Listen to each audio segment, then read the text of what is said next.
I was the owner of a commercial project, I would prefer, all things being equal, to reach for an A101-2017 owner-contractor agreement if I were selecting a contract form for use on my project.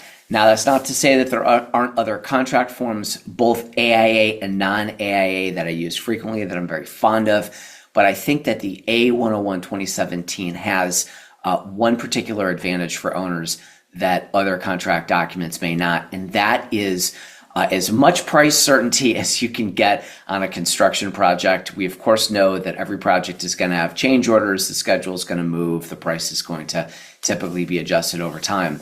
But the A101-2017 is a contract which anticipates that the contractor is going to provide a fixed contract sum, which we sometimes call a stipulated sum or a fixed price. And so for an owner, the main upside of the A101-2017 is price certainty and ease of use. To give you an example, the next closest document to the A101, the A102, which envisions paying a contractor in a little bit of a different way. That's a cost reimbursement method subject to a guaranteed maximum price. The A102 has 10 additional pages of text. So that gives project owners a sense that there is a greater level of complexity in administering the A102 over the A101 merely because of the length of the document. Of course, it is also much simpler when you are looking at payment applications every month to have an understanding about what the contractor is really owed. If there's a fixed price, you're essentially paying based on a percent complete analysis, and that's pretty simple to do. You're 10% complete with the project, you get 10% of your fee minus retainage. It can get much more complicated in a project where an owner might try to compensate the contractor using a cost reimbursement method subject to a guaranteed maximum price. There's just a lot more nuance, and there's a lot more ways for there to be disagreement between the owner and the contractor about some of the finer points about pricing. The smart owner that's going to think about using the A101-2017 is going to understand a couple of things here. First of all, that the A101-2017 is intended for use in the tripartite method of project delivery, otherwise the standard method, where the owner is going to hire the architect with one contract over here and is going to separately hire the contractor with one contract over here. That's what we're talking about right now. The A101-2017 is that owner-contractor agreement. Because the contractor is going to be providing you with price certainty, and I say it, with a little bit of a laugh because we all know that construction prices move on all projects, even if there is a fixed contract sum set out at the beginning. All of them will have change orders, or at least in theory could have change orders. There's nothing about the A101-2017 that is going to say that a contractor wouldn't be entitled to an extension of time or additional compensation if the circumstances were right. But you're going to come out of the gate with a fixed price, which means that the owner will have had to have worked with its design professionals enough so that they have created documents, architectural and engineering drawings, that are complete enough, might not be 100% complete, but complete enough for the contractor to be able to give the owner a fixed price. And so this is a project delivery method that isn't necessarily going to be best for an owner that's interested in speed of delivery, right? Because it's sequential. You're going to have the design effort come first, followed by the construction effort. When the drawings are complete enough, the owner can take them to a bunch of contractors for bidding. In a design bid build method of project delivery, that's compatible with the A101-2017. That's something that's usable on public and private projects. But you could also take the drawings to one particular contractor and negotiate a price, which is known as design negotiate build, which is frequently used in private projects, much less often, probably never in public projects, due to state law that requires competitive bidding. And it's also worth remembering, if you're a smart owner that's going to think about how best to use the A101-2017, is not to overlook the AIA A201 General Conditions document, which is a document I talk a lot about. I've got other videos that are up to 90 minutes that explain its essential role. But owners need to understand that the A201 General Conditions is incorporated by reference into the A101-2017. So you can't just take an A101-2017 off the shelf and negotiate with a contractor and assume that's your whole contract. The A101 is the document that's going to set out the basic business deal with the contractor. What's the contractor going to build? What contract documents, what architectural and engineering documents describe the requirements for construction? What's the schedule? What's the price? That's the A101-2017. That talks about the basic business deal between the owner and the contractor. The A201-2017, the general conditions document, talks about how the owner, the contractor, and the architect are all going to play nicely in the sandbox together. So if you are an owner that's thinking about using the A101-2017 on a project, make sure you find a version of the A201-2017 general conditions. Make sure you read it closely and make sure you see that it contains hundreds of references to the architect, hundreds of references to the contractor, and hundreds of references to the owner. And you're going to want to look at that as closely as you do the language of the A101-2017 because it's incorporated by reference into that contract. So, if we pull back and we think about the lens through which an owner should think about the A101-2017, one thing to bear in mind is that any off-the-shelf document like the A101 or really any other AIA contract document or really any other manuscript agreement that is published by a company that prepares construction contracts, whether it's the EJCDC or consensus docs, it's just a starting point for negotiations, right? These documents are meant, at least in theory, to be up the middle enough so that both an owner would be willing to use it and a contractor would be willing to use it.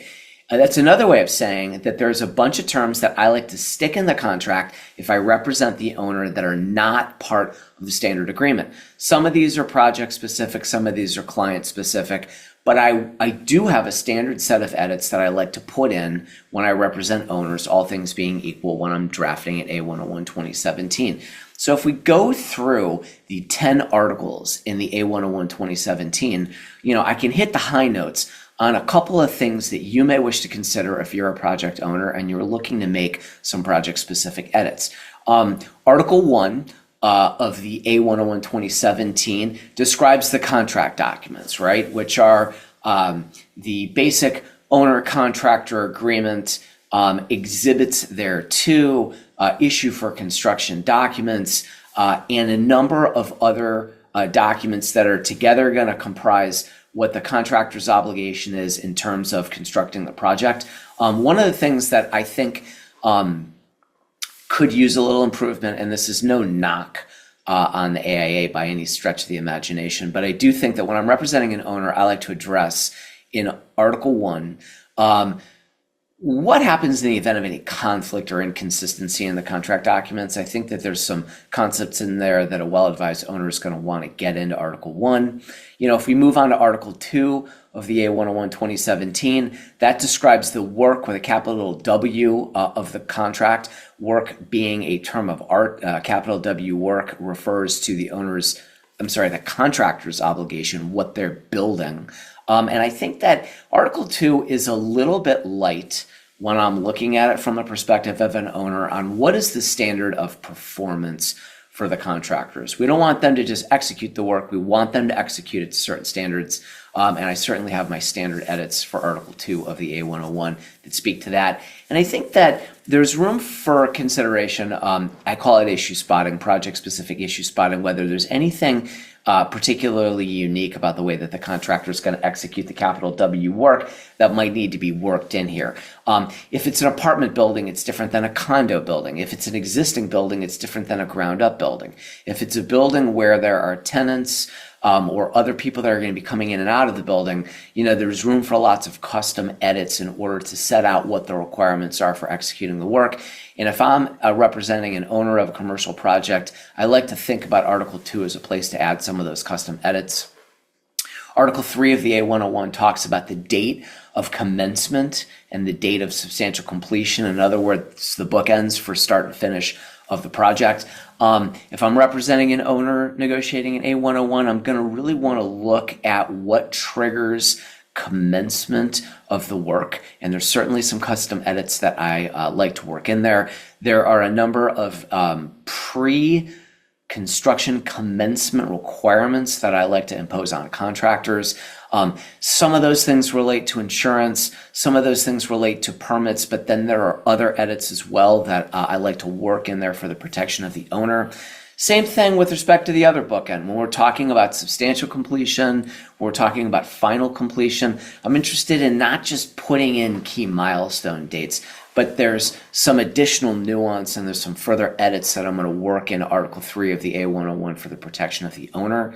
Article 4 of the A101 talks about what's the contract sum. And again, the main virtue of the A101-2017 is that price certainty. It's that fixed contract sum or stipulated sum or fixed price, however we want to refer to it.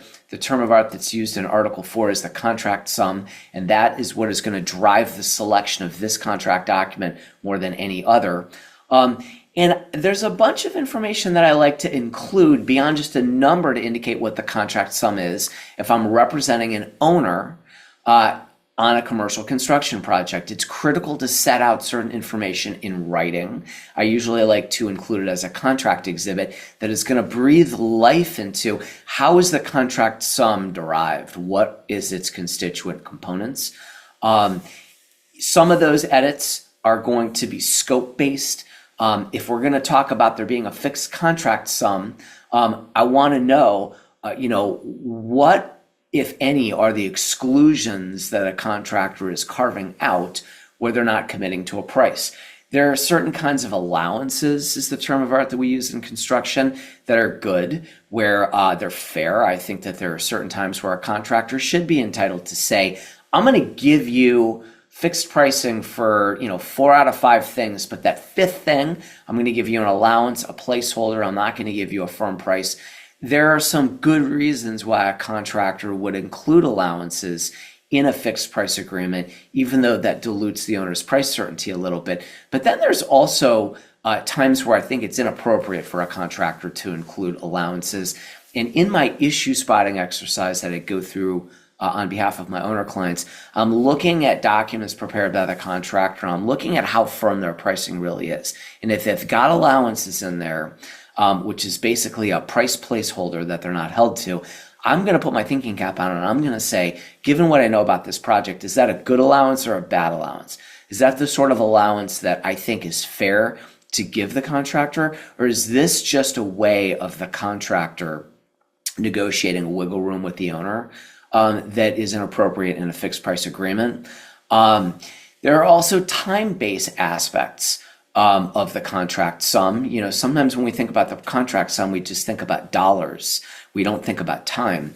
But there's a whole element of the contract sum that is going to be time-based.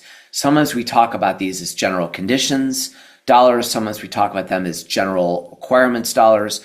But the bottom line is that if you have a project that's going to span a certain duration, there are certain fees that a contractor is going to charge on a per month basis. Some of these have to do with the effort of their employees.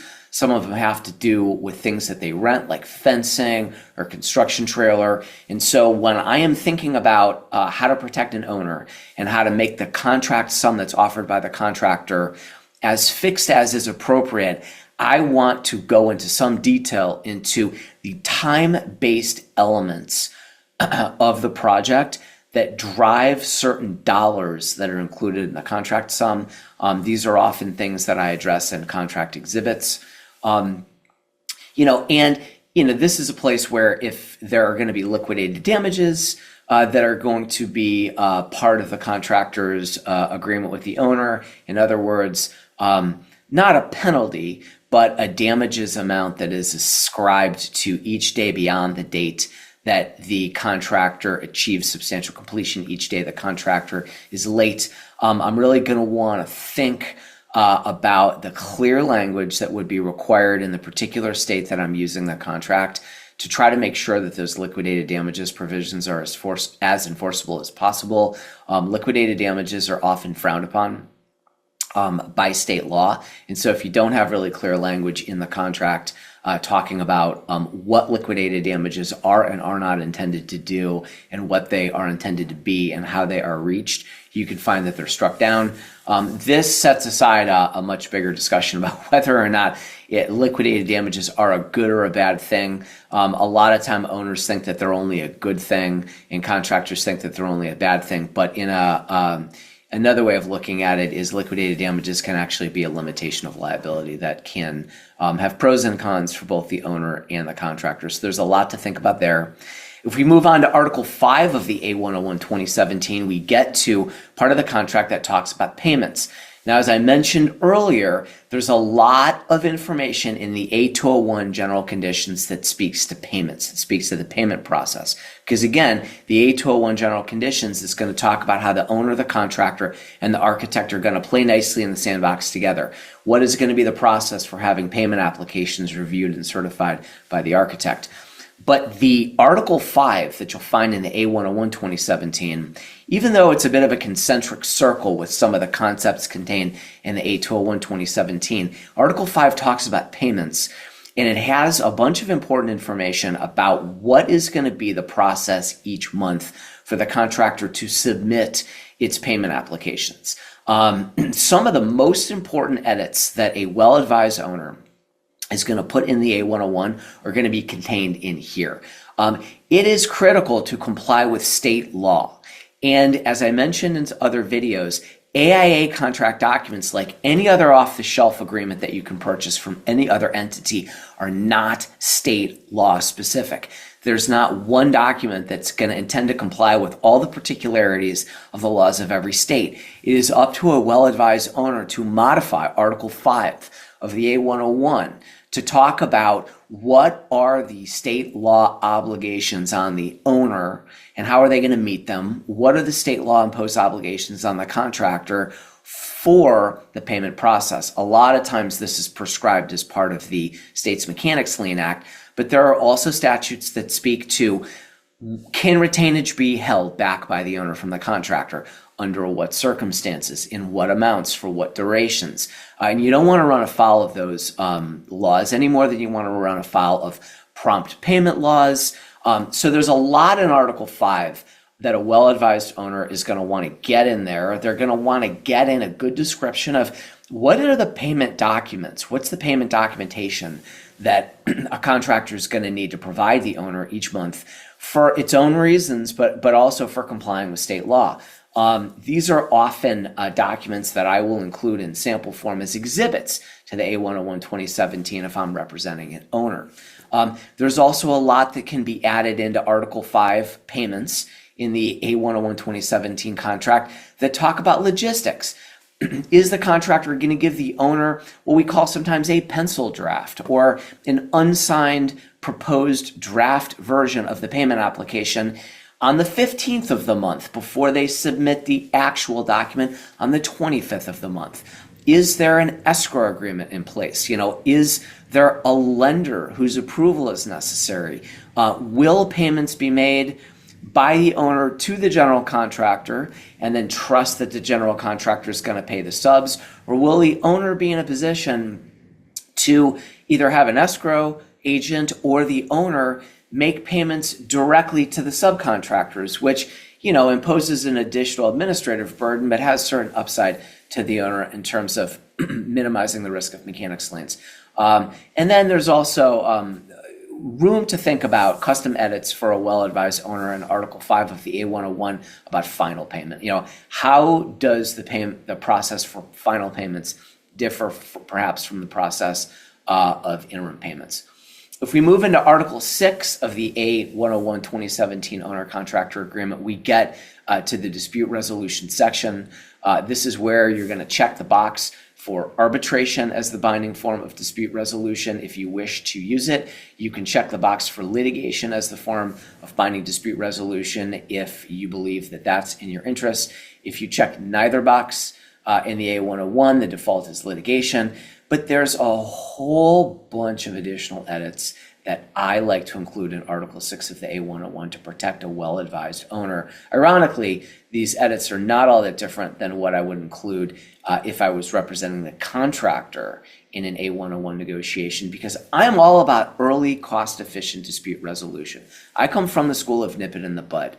I believe that the best project is the project where there are win-win outcomes, where contractors get a fair price for good work, then there's no disputes and there's no litigation. And there are terms that I like to put into Article 6 of the A101 when I represent the owner, but also when I represent the contractor, that tend to lead to early, cost-efficient dispute resolution. I heard somebody once say that construction agreements should really be referred to as disagreements rather than agreements, because people tend to only pull them out and read them when they're in some kind of a disagreement. I don't know that I necessarily agree with that. I think that a smart owner and a smart contractor is going to read every inch of their contract and comply with it throughout. It's not going to be something that just gets shoved in the drawer, but rather it's sort of a desk reference for how people are going to get the project done on a win-win basis. But if you go with the idea that people aren't going to read the contracts unless there's an agreement, a disagreement, then Article 6 of the A101, the dispute resolution section, is certainly one where you're going to want to think about what kind of custom edits can be put in to promote, I suppose, hopefully dispute avoidance. But if you get into a dispute situation early and cost-efficient resolution of that dispute, ideally short of arbitration or litigation. When we move on to Article 7 of the A101, we get into the provisions around termination or suspension of the agreement. This must be read in connection with the A201 general conditions, because there's an awful lot in the A201 that talks about termination or suspension. But a well-advised owner is going to want to take a good look at Article 7 of the A101 and make sure that they're clear about what the contractor is entitled to be paid in the event of a suspension of the contract, which is lifted, or if there's a termination for the owner's convenience, which is going to be a little different than the owner's termination of the contractor for cause. There's room to describe when the contractor would be paid. Would it be now? Would it be at the end of the project? What would be fair game for reimbursement? And a well-advised owner is going to want to look particularly at what happens to the contractor's right to be paid for work that isn't ever executed. That's something that a well-advised owner is going to think hard about. If we move on to Article 8 of the A101, this is what the AIA has dubbed miscellaneous provisions. And here is where we are going to insert some of our most important custom revisions. I like to refer to what we stick in here with the other attorneys in my office as the greatest hits. There's a dozen or so things that I like to include to protect not just the owner, but also its employees, so that we make sure that there are appropriate limitations of liability and other concepts which are missing from almost all standard agreements, including AIA contracts, and the A101-2017 is no different, because these are intended to be very up-the-road, middle-of-the-road documents that would be acceptable to anybody. So there's a whole bunch of stuff that I'm going to stick in Article 8, miscellaneous provisions, if I'm representing the owner. And then if we move on to Article 9 of the A101, we talk about the enumeration of the contract documents. The capital C, capital D contract documents are, of course, that's a term of art. Contract documents are short for a wide variety of documents that embody the obligation placed upon the contractor for executing a construction work. This is going to include the A101-2017. It's going to include the A201 general conditions. It's going to contain an enumeration of the architectural engineering drawings and specifications and addenda and change orders. And this is a spot where a well-advised owner is going to think hard about what kind of exhibits do we want to attach to the A101-2017 for the protection of the owner and to create clarity and predictability in the way that the owner and the contractor are going to deal with each other and interact with the architect. There's room to include schedule documents that speak to the duration of the project. There is room to include documents that we refer to as a schedule of values, which doesn't actually have anything to do with time, but rather a schedule of values is a breakdown of the fixed contract sum in different divisions, different trades. The more that you can break that out, the more that a well-advised owner is going to be able to understand what they're looking at when they get monthly payment applications and they are asked to pay for foundation pours or framing or certain work of subcontractors. I touched briefly on the contractor's general conditions or general requirements, which are, again, time-based dollars that factor into and comprise part of the contract sum. This is a place in the exhibit section where a well-advised owner is really going to want to drill down on what is comprised within the general conditions. How are they measured? This is useful for assessing payment applications, but it's also useful for assessing change order requests in the event that contractors are going to say they're entitled to more time because the project duration is extended. If we know what the unit pricing is per month for construction fencing and construction trailer and temporary heat, and how much labor is being committed by the staff of the general contractor, it's much easier to assess and grant appropriate change orders. This is also a place where a well-advised owner may consider attaching state law-specific or project-specific documents that speak to payment, possibly contractors' sworn statements in blank form. What would be the appropriate waiver of liens that we're going to use?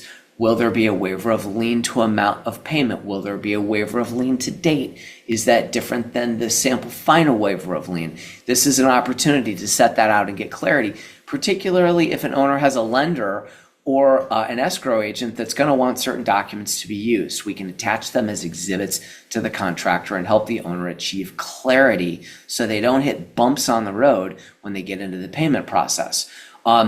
There are also often third-party requirements. What do loan documents say need to be part of a construction contract?